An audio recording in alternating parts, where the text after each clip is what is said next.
প্রিয় দর্শক, হাদিস শরীফে এসেছে শয়তান আল্লাহকে কসম দিয়ে বলেছ, আল্লাহ তোমার ইজ্জতের কসম দিয়ে আমি তোমাকে বলছি, আমি তোমার প্রতিটা বান্দাকে জাহান্নামে নিয়েই ছাড়ব। এটা আমার ওয়াদা, এটা আমার প্রতিজ্ঞা। আমি তোমাকে কসম দিয়ে এটা বলছি। তো শয়তানের এই কসমের জবাবে আল্লাহ তাআলা ডাবল কসম করে বলেছেন, শয়তান তুই আমার ইজ্জতের কসম দিয়ে আমাকে শোনাচ্ছিস আমার বান্দাকে তুই গুনাহের পথে রাখবি, জাহান্নামের পথে রাখবি।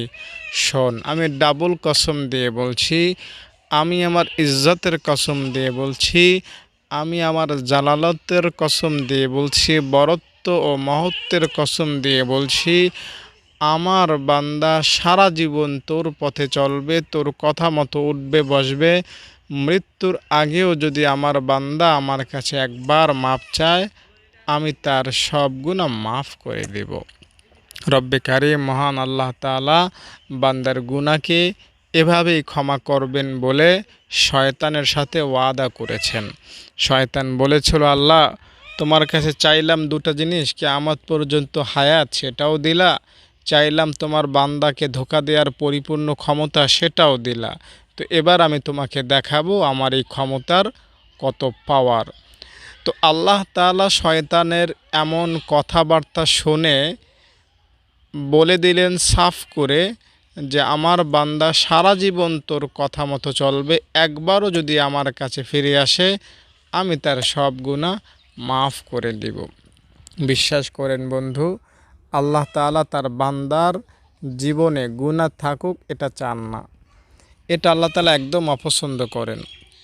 ছোট্ট একটা বাচ্চা শিশু, মনে করেন 1 বছরের একটা দুধের শিশু, সে পেশাব করলেও বলতে পারে না, পায়খানা করলেও বলতে পারে না, কোনটা খাবারের জিনিস আর কোনটা বিষাক্ত জিনিস সে তফাৎ বুঝতে পারে না। তার কাছে যেটাই দেবেন মুখে নেবে।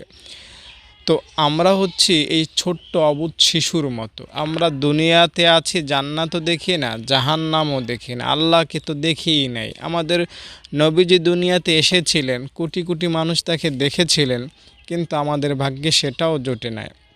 তাই আমরা না দেখে এগুলো বিশ্বাস করতেছি, অবুঝ শিশুর মতো বলা চলে। তো অবুঝ শিশু যখন পেশাব পায়খানা করে, মা তিনি এগুলো পরিষ্কার করেন। একটা মা সকালে বিকালে রাতে এগুলো পরিষ্কার করতেই থাকেন। আমার ছেলে, আমার এই ছোট্ট শিশুটার গা থেকে গন্ধ আসুক, বাথরুম তার কাপড়ে, তার জামায়, তার শরীরে লেগে থাকুক, এটা আমি চাই না। কোনো মাই এটা চান না। মা যতই ব্যস্ত থাকুক, দিনে একবার হলো সন্তানকে গোসল করায়া দেয়। ধুলাবালিগুলো 1 নম্বর 2 নম্বর এগুলো সাথে সাথে পরিষ্কার করায়া দেয়। তো আল্লাহ তাআলা এই ছোট্ট শিশুটাকে মা যতটা বেশি ভালোবাসে, যতটা বেশি কেয়ার করে, আমি যদি কসম দিয়েও বলি ভুল হবে না, আল্লাহ এর চাইতে বেশি, শুধু বেশি না 70 গুণ বেশি আপনাকে আমাকে দিন রাত সব সময় কেয়ার করেন, পবিত্র করেন, পরিচ্ছন্ন করেন। ছোট্ট বাচ্চাদের পেশাব পায়খানা এগুলো আর কি নাপাকি, সামান্য নাপাকি। গুনাহ হলো সবচেয়ে বড় নাপাকি। তো এই নাপাকগুলো আল্লাহ তাআলা পরিষ্কার করতে থাকেন। আপনি মাপ চাইলে তো পরিষ্কার হয়েই যায়, কোনো ব্যাপারই না। মাপ না চাইলেও এগুলো পরিষ্কার আল্লাহ তাআলা করার ব্যবস্থা করে দেন। অটোমেটিক রোবোটিক সিস্টেম দেখেছেন? রোবোটিক সিস্টেম অনুযায়ী আপনার গুনাহ আল্লাহ তাআলা মাফ করে দেন। আপনি বিশ্বাস করবেন না। ওয়াস্তাগফিরুনা লিমান ফিল আরদ, হাদিস শরীফের মধ্যে, কোরআন শরীফের মধ্যে রয়েছে কথাটা যে আল্লাহ রব্বুল আলামিন বান্দা যখন খারাপ পথে চলতেই থাকে, আমি কোরআন ও হাদিসের কথা বলছি, ভালো করে শোনেন। বান্দা যখন খারাপ পথে চলতেই থাকে, ভালো আর করেই না, তো আল্লাহ তাআলা এই বান্দার নাপাকিগুলো, অপবিত্রগুলো পরিষ্কার করতে চান, কিন্তু সে তো মাপ চায় না। তো আল্লাহ তাআলা কীভাবে ক্ষমা করবেন তাকে? একটা ছোট্ট বাচ্চা যদি তার শরীরে পেশাব পায়খানা লেগে থাকে, বাচ্চা কিন্তু বলতে পারে না, মা নিজ ইচ্ছায় স্বেচ্ছায় সেটা পরিষ্কার করে। তো যে বান্দা গুনাহ করার পর মাপ চায় না, এটা মনে করেন ওই শিশুর মতোই। তো আল্লাহ তাআলা নিজ দায়িত্বে তার গুনাহগুলো এবার পরিষ্কার করতে চান। যদিও সে মাপ চায় না, কিন্তু আল্লাহ যেহেতু ভালোবাসেন বান্দাটাকে, হযরতে দাউদ নবীকে আল্লাহ বলেছিলেন, দাউদ, মানুষ যদি জানতো, গুনাহগার পাপী বান্দা যদি জানতো আমি তাকে কত বেশি ভালোবাসি, তাহলে সে বুক ফেটে মারা যেত। তো আল্লাহ তাআলা তো অনেক বেশি ভালোবাসেন গুনাহগারকে, তাই মাপ না চাইলেও তার গুনাহগুলো আল্লাহ পবিত্র করার ব্যবস্থা করতে থাকেন। তা কীভাবে? আল্লাহ তাআলা এই পাখিগুলোকে আদেশ করেন, সব পাখিরা মিলে আল্লাহ তাআলার কাছে তখন মাপ চাইতে থাকে তার জন্য। এরপর আল্লাহ তাআলা সমুদ্রের যে মাছ আছে তাদেরকে বলে, তোমরা আমার এই বান্দার জন্য দোয়া করো, আমার বান্দা আমার কাছে আসতেছে না, ক্ষমা চাচ্ছে না, তোমরা ক্ষমা চাও তার পক্ষ হয়ে। তখন সমুদ্রের মাছগুলো তার জন্য দোয়া করে, ক্ষমা চায়। আল্লাহ তাআলা মাছের দোয়ার কারণে, পাখিদের দোয়ার কারণে তার গুনাহ মাফ করে দেন। সে যদি আরও বেশি অপরাধী হয়, তো আল্লাহ তাআলা ফেরেশতা পাঠান, ফেরেশতারা যাও আমার বান্দার জন্য তোমরা দোয়া করো, আমার বান্দা গুনাহ করতেই আছে, গুনাহ অনেক হয়ে গিয়েছে, আমি আল্লাহ আমার বান্দা গুনাহ করুক, বান্দার আমলনামায় গুনাহ থাক, এটা আমি চাই না। তাই বান্দা যেহেতু ক্ষমা চাচ্ছে না, তোমরা গিয়ে ক্ষমা চাও আমার বান্দার তরফ থেকে। তো তখন ফেরেশতারা ওই গুনাহগার বান্দা যে শুধু গুনাই করে, সওয়াবের কাজ করে না, আল্লাহ তাআলার কাছে মাপ চায় না, তার জন্য এসে ক্ষমা চায়। আল্লাহ বলেন, ফেরেশতারা তোমরা ক্ষমা চাইলে আমি তোমাদের দোয়া তো বিফলে যেতে দিতে পারি না, যাও তোমরা যেহেতু বললা, যাও আমি তাকে মাফ করে দিলাম। ফেরেশতারা কিন্তু নিজ ইচ্ছায় স্বইচ্ছায় ক্ষমা চায় না, আল্লাহ তাদেরকে বাধ্য করেছেন, আল্লাহ তাদেরকে আদেশ করেছেন, যার কারণে ফেরেশতারা তার জন্য দোয়া করতেছে। তো তখন আল্লাহ কি বলেন যে, ফেরেশতারা তোমাদের কথা কি আর ফেলে দিতে পারি? তোমরা তার জন্য দোয়া চেয়েছো, ক্ষমা চেয়েছো, যাও তোমাদের দিকে তাকাইয়া আমার গুনাহগার বান্দাটাকে আমি মাফ করে দিলাম। মানে আল্লাহ তাআলা, কিভাবে বলি কথাটা, যেভাবেই হোক বান্দাকে ক্ষমা করতে চান। ক্ষমা করার জন্য যেটাই দরকার আল্লাহ তাআলা সেটাই গ্রহণ করেন। সামান্য উসিলা দিয়ে বান্দার গুনাহ মাফ হতে পারে।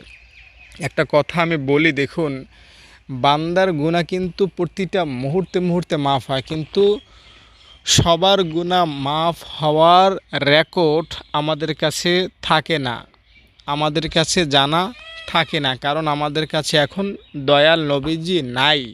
যার কারণে কোন মদখোর এক রাতের মধ্যে মাপ চেয়ে মাপ পেয়ে অলি হয়ে গিয়েছে, সেটা কিন্তু আমরা জানি না তেমনভাবে।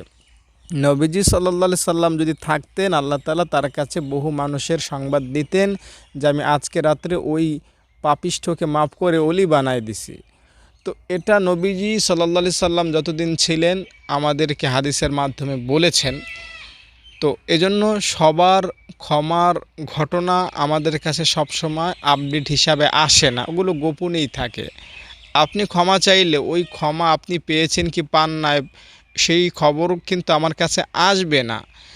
তো এজন্য ক্ষমা আল্লাহ তাআলা কিন্তু সব সময় করেন, ছোট বাহানা দিয়ে ক্ষমা করেন। একটা জেনাকার নারী সম্পর্কে নবীজি তথ্য দিয়েছেন যে সে একটা কুকুরকে এই গরমের সময় পানি পান করিয়েছিল, যার কারণে আল্লাহ তাআলা তাকে মাফ করে দিয়েছেন। কাকে মাফ করেছেন? জেনাকারকে। জেনাকার মানে কি বুঝতেই পারছেন, কত বড় নির্লজ্জ অশ্লীল একটা নারী ছিল। তো এই নারীকে আল্লাহ তাআলা মাফ করেছেন সারা রাত তাহাজ্জুদ পড়ার কারণে না, সারা দিন রাত রোজা রাখা নামাজ পড়ার কারণে, 5 ওয়াক্ত নামাজ সে পড়েছে সে কারণে না, তাহলে সে কি পর্দা করেছে? তাও না। কি করেছে তাহলে?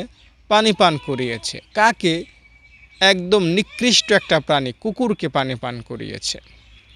এই সামান্য কারণে যদি একটা মানুষ জান্নাতে যেতে পারে, একটা মানুষ ক্ষমা পেয়েছে, সেটা যদি বিশ্ববাসীর কাছে প্রচারিত হতে পারে, সবাই যদি তার নাম শান আজও পর্যন্ত আলোচনা করতে পারে, তো আপনি আপনার মুখ দিয়ে ক্ষমা চাইবেন আর আল্লাহ আপনাকে ক্ষমা করবেন না, এটা যে যাই বলুক অন্তত আমাকে বিশ্বাস করাতে পারবেন না।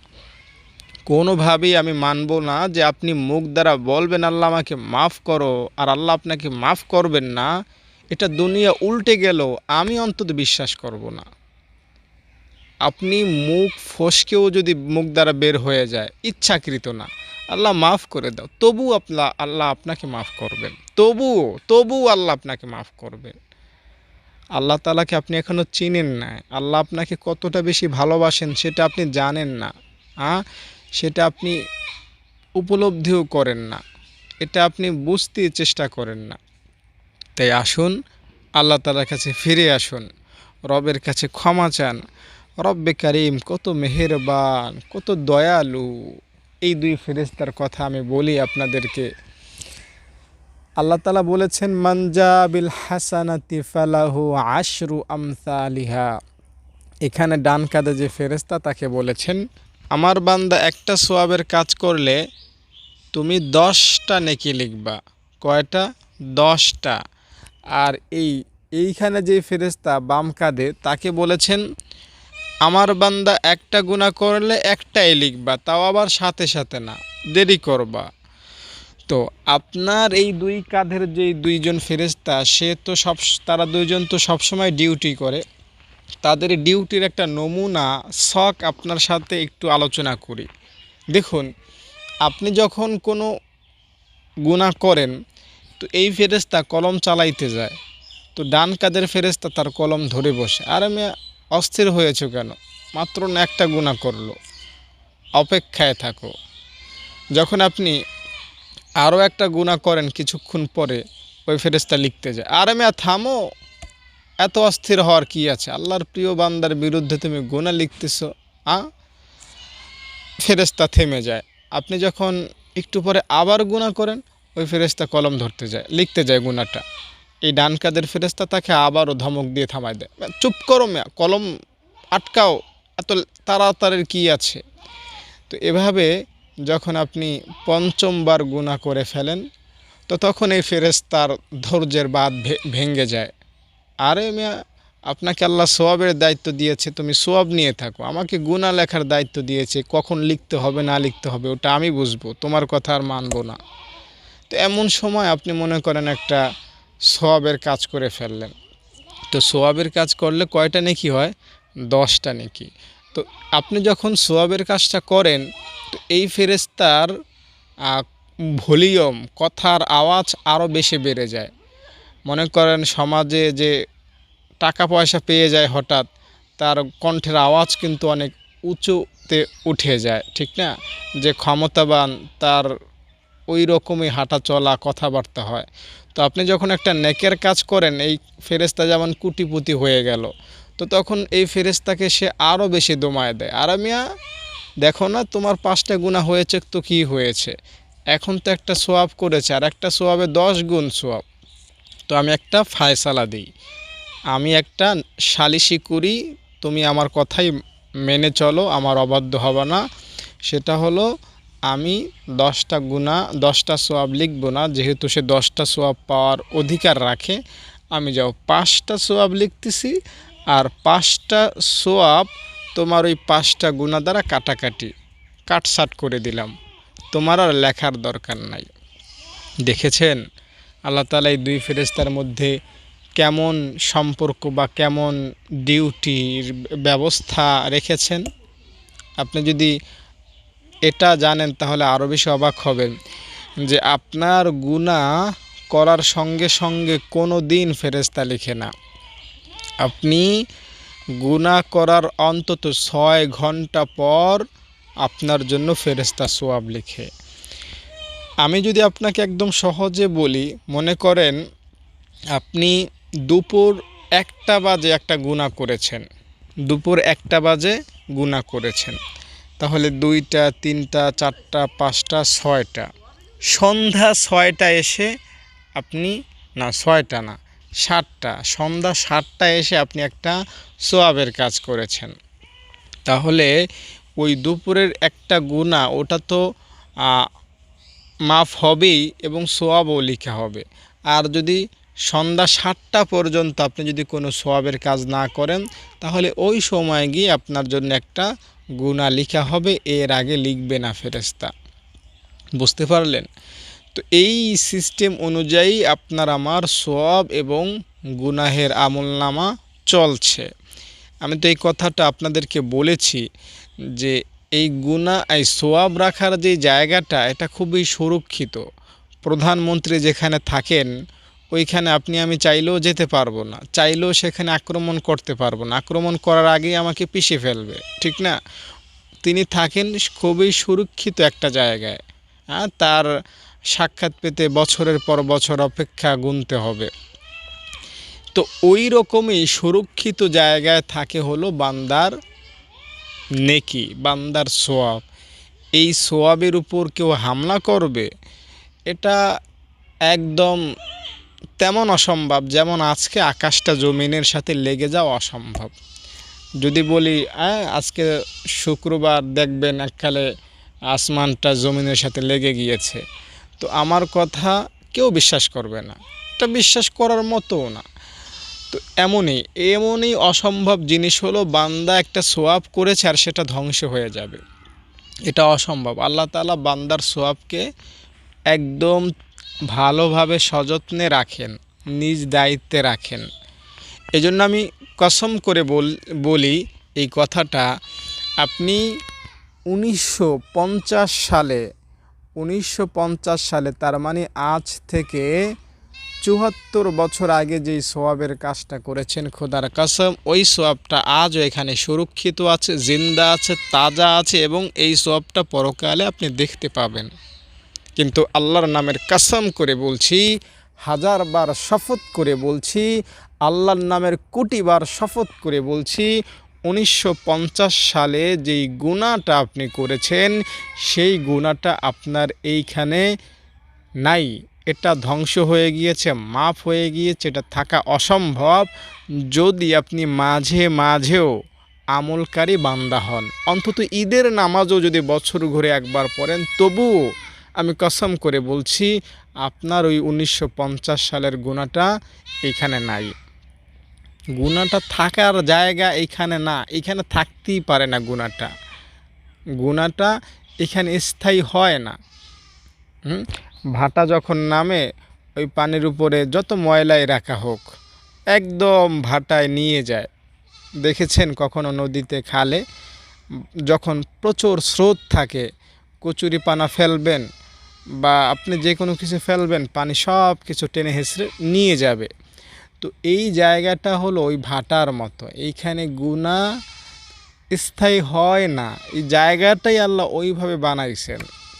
আল্লাহ তাআলা বান্দাকে গুনাহ মুক্ত দেখতে পছন্দ করেন। ওই যে শয়তান আল্লাহকে বলেছিল, আল্লাহ দেখে নিও, আমি কিন্তু তোমার বান্দাকে 24 ঘন্টা গুনার মধ্যে রাখবো। তো আল্লাহ তাআলা কেমন যেন শয়তানকে বলেছিল যে, শয়তান যা আমার বান্দাকে ধোঁকা দে, গুনাহ করা, কিন্তু আমি আমি একটা সিস্টেম করতেছি, দ্বারা আমি আমার বান্দার যেই সওয়াবের গুনার যেই জায়গাটা, ওইটা আমি ছিদ্র বালতির মতো করে দিতেছি। তার মানে তুই যতই গুনাহ ঢালবি, অতই নিচের দিক থেকে বেরিয়ে যাবে। ফুটা বালতি যতই মনে করেন পানি ঢালেন, ট্যাপ ছেড়ে রাখছেন, নিচ দিয়ে বালতি অনেক বড় একটা ফুটা আছে। তো আপনার 2000 লিটারের ট্যাঙ্কিও ভরা থাকলেও এই বালতি কিন্তু ভরবে না, ঠিক না? কোনো দিনও ভরা সম্ভব না। তো আপনার মনে করেন যদি 2000 বছর হায়াত আল্লাহ তাআলা দেন, আর আপনি 2000 বছর ধরে গুনাহ করেন, খোদার কসম আপনার এই গুনাহের বালতি শয়তান ভরতে পারবে না, ব্যর্থ হবে শয়তান। কারণ আপনার গুনাহের বালতি তো ফুটা, এটা তো সমান ভালো না, এটা তো একদম গুনাহ যতই করবেন এখান দিয়ে পড়ে যাবে। আপনি কয়টা প্রমাণ চান? লক্ষ লক্ষ এরকম ঘটনা রয়েছে, হাদিসে কোরআন এরকম বহু প্রমাণ আপনি পেয়ে যাবেন। নবীজি সাল্লাল্লাহু আলাইহি সাল্লাম একটা গাছের ডালকে ধরলেন। গাছের ডালটা ছিল গ্রীষ্মকালের সময় এবং খুবই একদম হলুদ বর্ণের পাতাগুলো, মানে পাকা পাতাগুলো। নবীজি এরম করলেন, ঝাড়া দিলেন আর টপ টপ করে পাতাগুলো ঝরতে লাগলো। নবীজি বললেন, মুমিন বান্দার গুনাহগুলো এভাবেই ঝরে পড়তে থাকে নামাজ পড়লে, আমল করলে। আবার নবীজি আরেকটা হাদিসে বলেছেন যে কারো বাড়ির সামনে যদি একটা পুষ্কুনি থাকে, প্রবাহমান নালা থাকে, খাল বিল নদী এগুলো থাকে, আর সে তাতে গোসল করে 5 বার দিনে, তাহলে কি তার শরীরে কোনো ময়লা থাকে? সাহাবায়ে কেরাম বললেন, অসম্ভব, কিভাবে হতে পারে? না একটা বালি থাকবে, না একটা ঘামের গন্ধ থাকবে, কিচ্ছুই থাকবে না, সে তো একদম পবিত্র, একদম পবিত্র। তো নবীজি বললেন, সাহাবায়ে কেরাম শোনো, যে ব্যক্তি 5 ওয়াক্ত নামাজ পড়ে তার আমল নামায়ও কোনো গুনাহ থাকে না। এইখানে আপনি যদি একটু খেয়াল করেন, নবীজি বলেন না যে দৈনিক 5 বার ক্ষমা চায় তার আমল নামায় কোনো গুনাহ থাকে না। তো এরকম বহু আমল আছে যেগুলো করার ফলে মাপ চাওয়া লাগে না আল্লাহর কাছে, আল্লাহ এমনিতেই আপনাকে মাফ করেন। কারণ মাফ করা এটা আল্লাহ তাআলার ভালো লাগার জিনিস। মাফ না করতে পারলে আল্লাহ তাআলার ভালো লাগে না। এ কারণেই নবীজি একটা হাদিসে হয়তো বলেছেন যে তোমরা যদি গুনাহ করে মাপ না চাইতা, গুনাই না করতা, তাহলে তোমাদেরকে তো আল্লাহ শেষ করেই দিতেন কবেই। আল্লাহ আরেকটা জাতি বানাইতেন যারা গুনাহ করে মাপ চাইত। তাই ভাই বোন, বন্ধু, দর্শক শ্রোতা, হতাশা নিজের মনে জায়গা দিবেন না, একারে না। হতাশা এটা আল্লাহ তাআলা অপছন্দ করেন। বান্দা হতাশায় থাকুক, বান্দা আল্লাহ তাআলাকে অবিশ্বাস করুক, মানে গুনাহ মাফ আল্লাহ তাআলা করবে না, এটা আল্লাহ তাআলা কোনোভাবেই পছন্দ করেন না।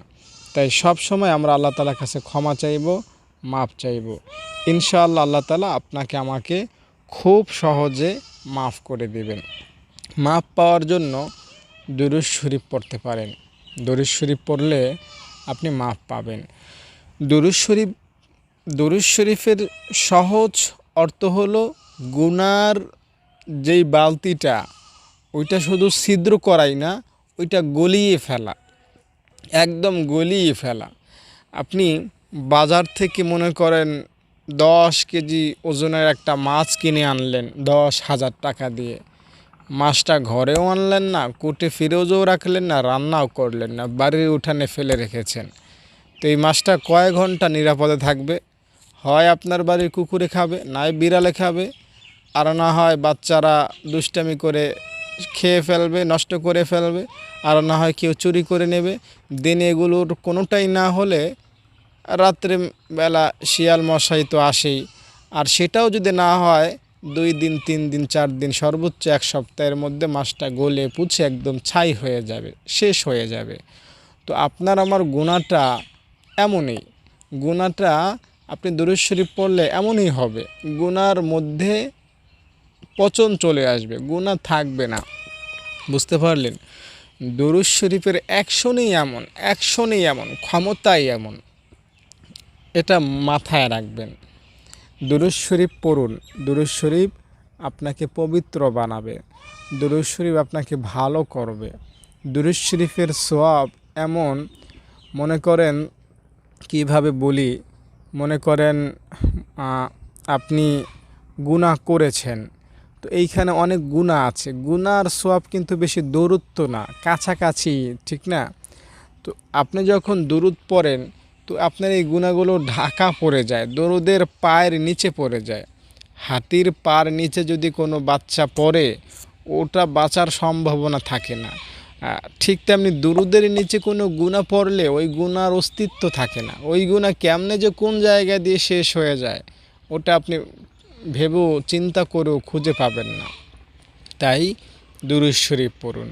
হযরত আলী রাদিয়াল্লাহু তাআলা আনহু বলেন যে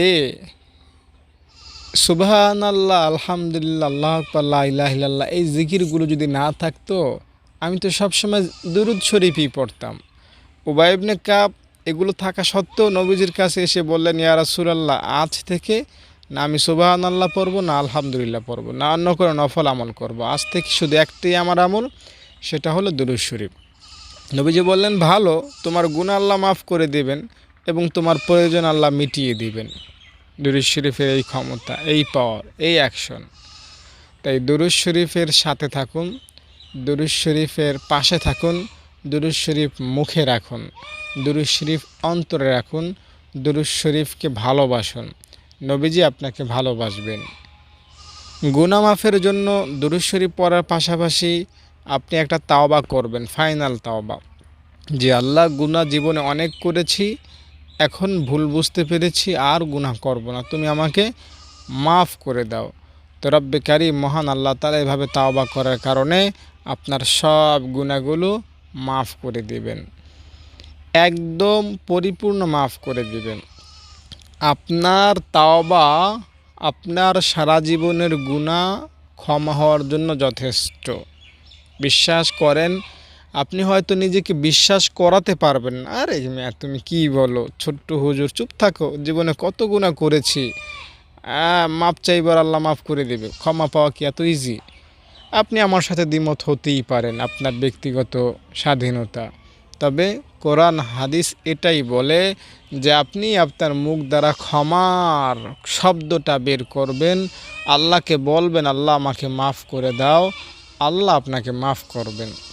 হাদিসের সহজ কথাগুলো, সহজ অর্থগুলো যদি আমি আপনাকে আরও সহজ করে বলি, তাহলে এভাবে বলতে পারি, আপনি হাত তুললেন, চোখে পানি নাই, হাত তুললেন, আল্লাহ তাআলার কাছে মাফ চাইতে থাকলেন। হাত ছাড়ার আগে, মোনাজাত শেষ করার আগে আপনার সারা জীবনের গুনাহ আল্লাহ মাফ করে দিবেন। আর আপনি হাত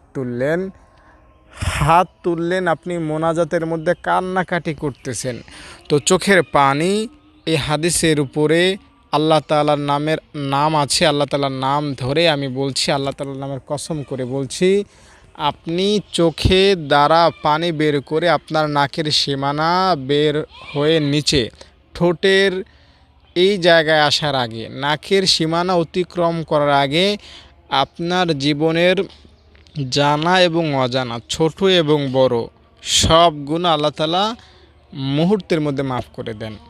বুঝতে পারলেন? তাহলে কত সহজে আল্লাহ আপনাকে মাফ করেন, কত ইজিতে আল্লাহ আপনাকে মাফ করেন, বুঝতেই পারলেন। আল্লাহ তাআলা আপনাকে মাফ করবেন। আপনি এক ফোঁটা চোখের পানি ফেললেন গুনাহের ভয়ে, আল্লাহ তাআলাকে ভয় করে, জাহান্নামের ভয়ে, তো আপনি লিখে রাখুন যে আল্লাহ আপনাকে মাফ করবেন। এটা কোনোভাবেই সম্ভব না যে আল্লাহ আপনাকে মাফ করবেন। আল্লাহ তাআলা বান্দার সামান্য কথার কারণেই বান্দাকে ক্ষমা করেন। কথা বাদ দিলাম, যান মোনাজাতও বাদ দিলাম, এগুলো সবই বাদ। আরও সহজ একটা আমলের কথা বলি, হাদিস থেকে, আমার বাপ দাদার কেচ্ছা কাহিনী না।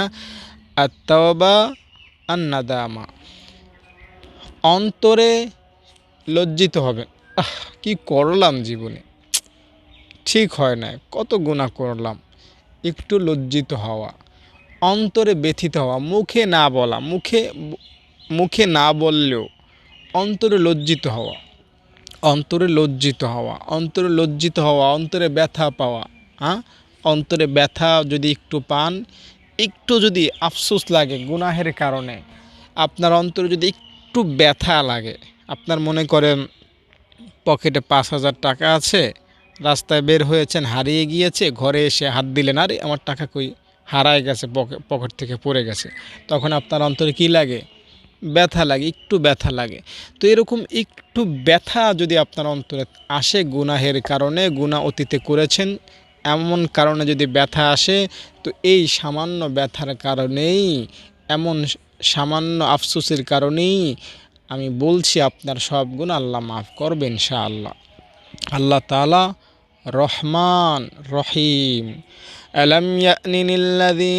ألم يعلموا أن الله هو يقبل التوبة عن عباده ويأخذ الصدقات وأن الله هو التواب الرحيم। পবিত্র কোরআন বলছে, আল্লাহ তাআলা বলেছেন, আরে বান্দা এবার একটু থাম, তোর বয়স তো 40 বছর হয়েই গিয়েছে, এতদিন গুনাহ করেছি, যা কোনো ব্যাপার না, আমি তোকে মাফ করে দিচ্ছি, এবার আমার কাছে একটু আয়, আমার কাছে একটু সময়ের জন্য আয়, আমার কাছে একটু দেখা করে যা একটু দেখা করে আবার গুনাহ কর, আবার আমার কাছে একটু আসিস।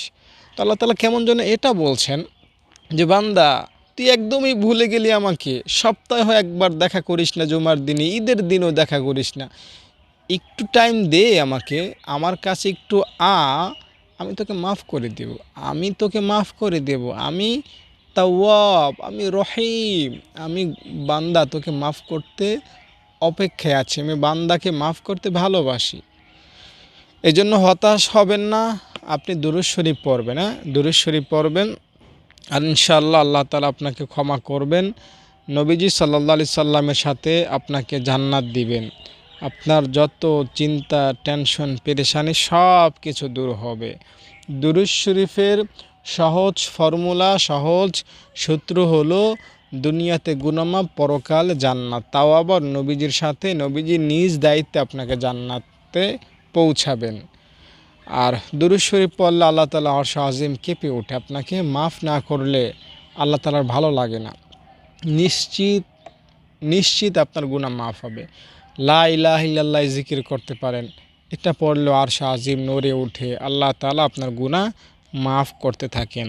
তাই যারা 70-80 বছরের গুনাহ মাফ করাতে চান খুব সহজে, তারা দুরূদ শরীফ পড়বেন। দুরূদ শরীফ পড়বেন, রাতে ঘুমের আগে প্রতিদিন দুরূদ শরীফ পড়বেন, ইনশাআল্লাহ আল্লাহ আপনাকে মাফ করবেন।